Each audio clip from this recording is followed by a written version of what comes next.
Now let's import some data. So let's say that you've got some other file that you want to import into my Excel. So let's go ahead and do that. So we're going to come over here to the data menu, and we're going to import from another text file.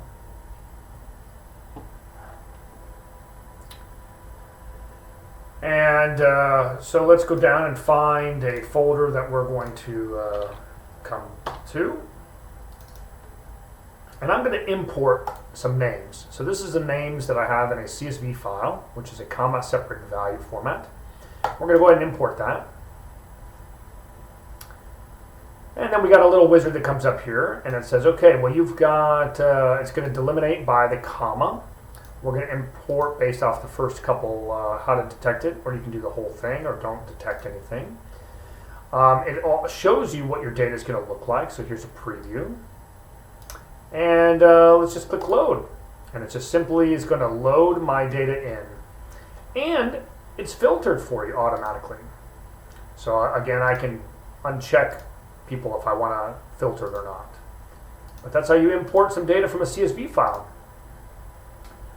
Now let's go back to a different cell here. Let's say I want to export this one sheet to a CSV file. So sometimes your accountant or somebody else will ask for you to have this data into a CSV format, which is simply comma separated value. And I want to save it. So we can go to save a copy. I'm going to pick a location. I'm just going to pick my desktop. And here, under the save file type, we want to choose CSV. And there's a whole bunch of different ones. So there's this one, and there's a couple different that are specific to Mac. Old DOS. We're just going to pick this first one here. We're going to give it a name, our CSV, or names, or whatever you want to call it. We're going to click save. Oh, well, I can't save there. There we go. Save. Oh, we have a different warning. It says the selected file type doesn't support workbooks that contain multiple sheets.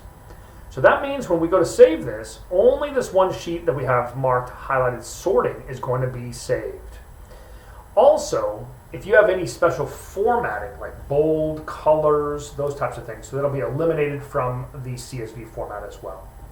I'm going to click OK, and it saved my file, and let's go find it. So here it is, and if I right-click on this, and we're going to open it up not in Excel, but in Notepad, and here's how it looked in Notepad. It's got our column at the top, or our header at the top, and then it's just everything broken down exactly how we saved it, or how we have it listed here. And it's all, there's no spaces, it's just comma separated formatted file.